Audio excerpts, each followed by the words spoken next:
إن الحمد لله نحمده ونستعينه ونستغفره ونعوذ بالله من شرور أنفسنا ومن سيئات أعمالنا من يهده الله فلا مضل له ومن يضلل فلا هادي له وأشهد أن لا إله إلا الله وحده لا شريك له وأشهد أن محمدا عبده ورسوله يا أيها الذين آمنوا اتقوا الله حق تقاته ولا تموتن إلا وأنتم مسلمون يا أيها الناس اتقوا ربكم الذي خلقكم من نفس واحدة وخلق منها زوجها وبث منهما رجالا كثيرا ونساء واتقوا الله الذي تساءلون به والأرحام إن الله كان عليكم رقيبا يا أيها الذين آمنوا اتقوا الله وقولوا قولا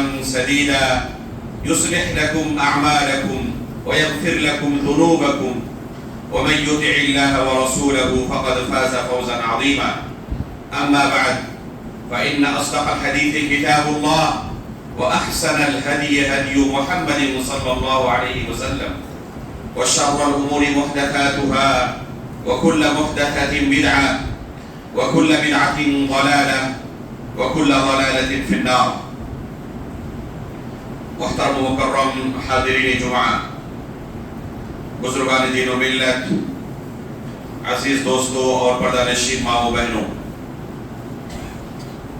اللہ رب العالمین نے ہم انسانوں کو اس دنیا میں پیدا کرنے کا مقصد قرآن کریم کے اندر صاف لفظوں میں بیان کر دیا ہے. وَمَا خَلَقْتُ الْجِنَّ وَالْإِنسَ إِلَّا لِيَعْبُدُونَ کہ میں نے جنوں اور انسانوں کو صرف اپنی عبادت کے لیے پیدا کیا ہے. اگر ہماری زندگی اللہ رب العالمین کی عبادت میں گزر رہی ہے تو حقیقت میں اس مقصد کے تحت ہم زندگی گزار رہے ہیں جس مقصد کے لیے اللہ رب العالمین نے ہمیں پیدا کیا.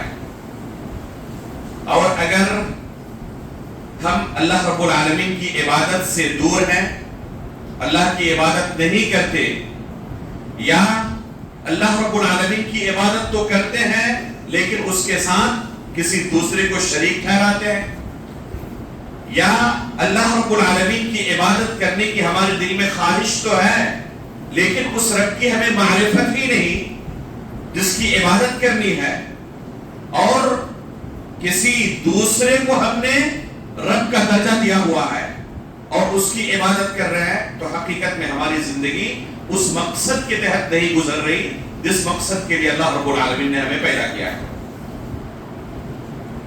اللہ رب العالمین نے کس طریقے سے اللہ کی عبادت کی جائے اس کے لیے شریعت نازل کی، دین نازل کیا، اور رسول اللہ صلی اللہ علیہ وسلم کو مبلغ بنا کر، معلم بنا کر لوگوں کے درمیان بھیجا تاکہ لوگوں کو اپنے قول و عمل کے ذریعے یہ بتا سکے کیسے اللہ رب العالمین کی عبادت کرنی ہے.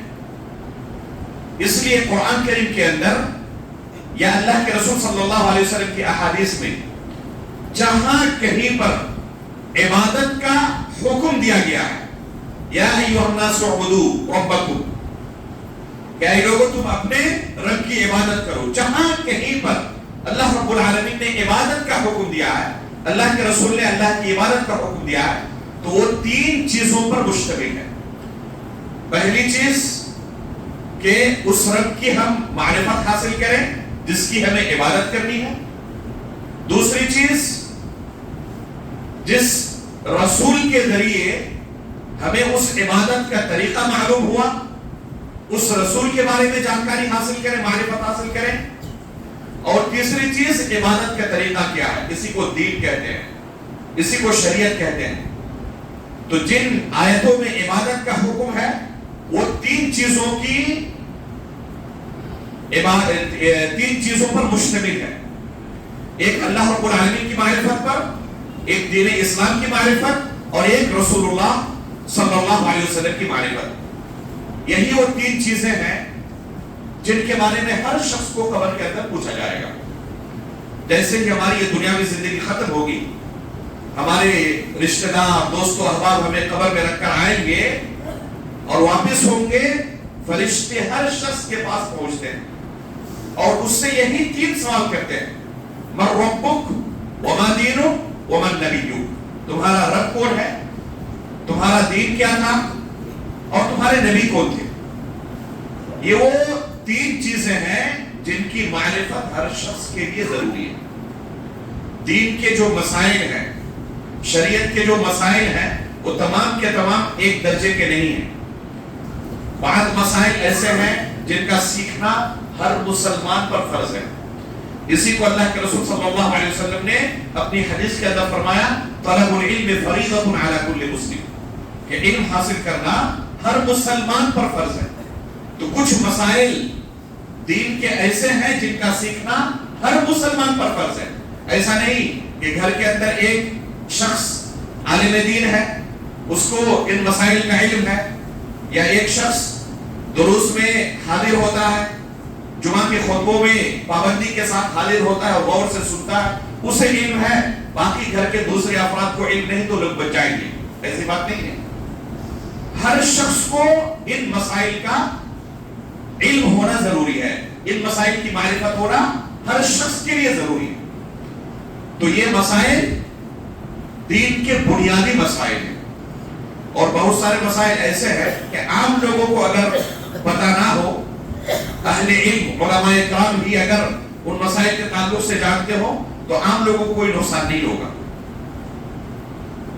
اللہ رب العالمین عام لوگوں کو دین کے ان مسائل کے تعلق سے نہیں پوچھیں گے. اگر قوم کے اندر بعض لوگ ایسے پائے جاتے ہیں جو کتاب و سنت کا گہرا علم رکھتے ہیں تو یہ کافی ہے. یہی دوسروں کی ہدایت کے لیے کافی ہے. دوسروں کو وہ دین کی چیزوں کے بارے میں رہنمائی کریں گے. اور بعض مسائل ایسے ہیں جن کی معرفت تمام علماء کو بھی نہیں ہوتی. اللہ رب العالمین نے خاص بڑے کبار علماء کو اس کے لیے مختص کیا ہے، جن کو راسخون فی العلم کہا جاتا ہے. بڑے اونچے پائے کے علماء، ان کو ان مسائل کے بارے میں جانکاری ہوتی ہے. تمام علماء ان مسائل کے بارے میں نہ جانکاری رکھتے ہیں، نہ اپنی زبان کھولنے کی اہلیت رکھتے ہیں، نہ ان کو اجازت ہوتی ہے کہ ہر مسئلے میں اپنی زبان کھولیں. تو دین کے تمام مسائل ایک درجے کے نہیں ہیں. کچھ مسائل ایسے ہیں جن کی جانکاری ہر شخص کو ہونی چاہیے. ان میں سے سب سے پہلی چیز اگر کہا جائے کہ جس کی جانکاری ہر شخص کو ہونی چاہیے، وہ قبر کے یہی 3 سوالات ہیں: تمہارا رب کون ہے، تمہارا دین کیا ہے، تمہارے نبی کون ہے.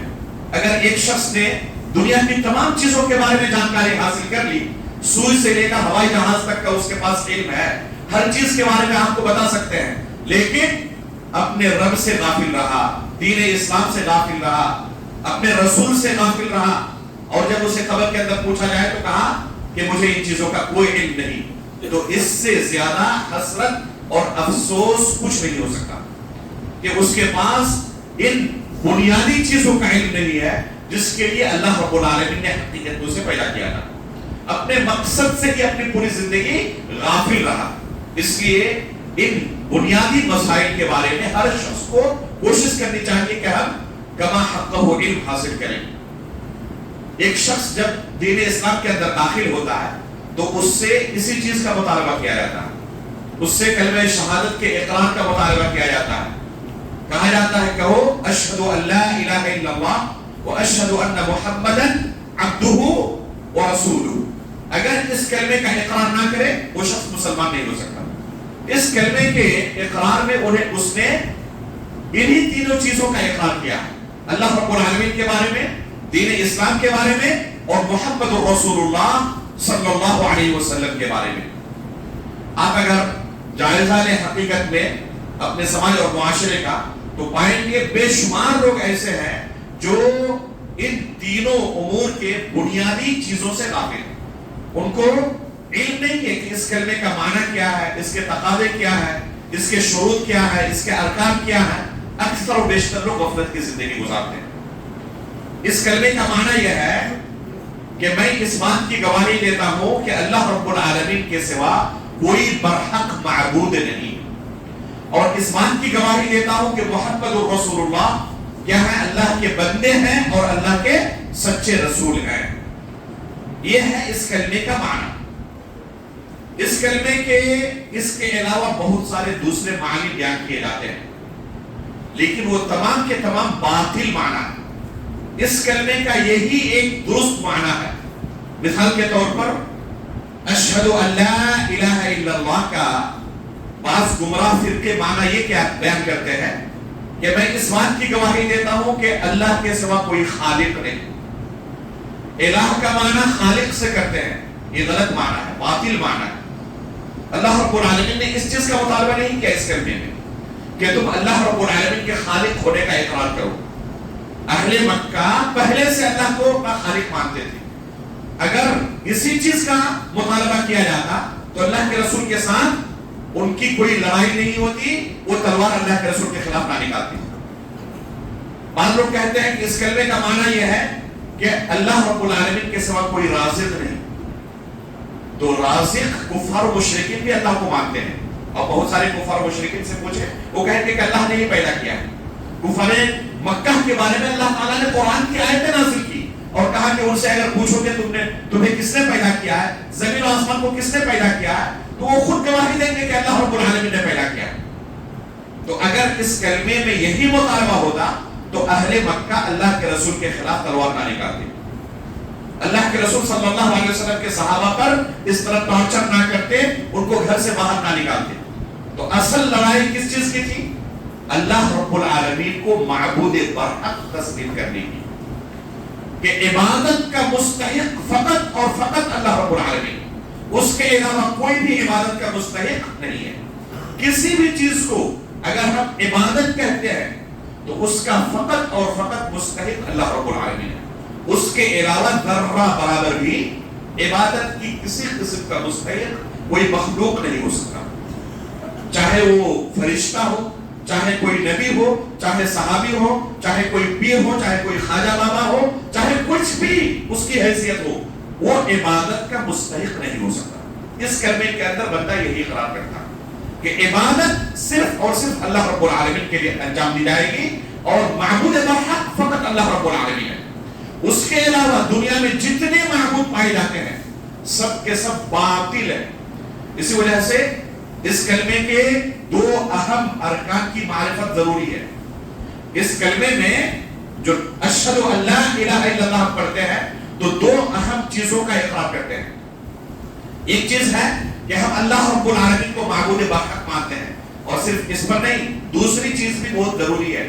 دوسرا رکن کیا ہے کہ ہم اللہ رب العالمین کے علاوہ جتنے معبود دنیا میں پائے جاتے ہیں تمام معبودوں کے باطل ہونے کا بھی عقیدہ رکھتے ہیں۔ اللہ کے سوا کسی بھی معبود کے لیے ذرہ برابر ہم دفاع نہیں کر سکتے۔ ایک شخص ملحد ہے جو سرے سے اللہ رب العالمین کے وجود کا انکار کرتا ہے، وہ نہیں مانتا کہ دنیا میں کوئی رب ہے، دنیا میں کوئی معبود ہے، دنیا میں کوئی اللہ، دنیا میں کوئی گاڈ ہے۔ اس کا تصور کیا ہے کہ یہ سب چیزیں فالتو ہیں، یہ خرافات ہیں، وہ اللہ رب العالمین کے وجود کا ہی سرے سے انکار کرتا ہے۔ یہ ایک ملحد کا نظریہ ہے۔ اب اگر کوئی شخص اس ملحد کے برخلاف یہ ثابت کرے کہ نہیں تمہارا نظریہ درست نہیں ہے، دنیا کے اندر بہت سارے معبود موجود ہیں اور یہ برحق ہے، ہر مذہب کے اندر ایک ایک معبود کا تصور ہے، دنیا کا کوئی مذہب ایسا نہیں جس میں معبود کا تصور نہ ہو۔ اب اگر کوئی شخص کسی ملحد کے ساتھ مناظرہ کرتے ہوئے یہ ثابت کرے کہ جو لوگ معبود کا تصور رکھتے ہیں ان کا موقف برحق ہے، یہ نہیں کہ صرف دین اسلام کے اندر جو معبود کا تصور ہے وہی برحق ہے، باقی دوسرے مذاہب میں جو معبود کا تصور ہے اسے باطل مانتے ہیں، اس کو نہ کہیں، بلکہ کیا وہ ثابت کرے کہ معبود کا تصور علی الاطلاق، چاہے جس مذہب میں جس معبود کا تصور ہو وہ برحق ہے، تو کلمہ لا الہ الا اللہ اس کی اجازت نہیں دیتا۔ کلمہ لا الہ الا اللہ کے اندر دو ارکان ہیں، پہلا رکن کہ اللہ تعالیٰ کو معبود برحق مانو، اور دوسرا رکن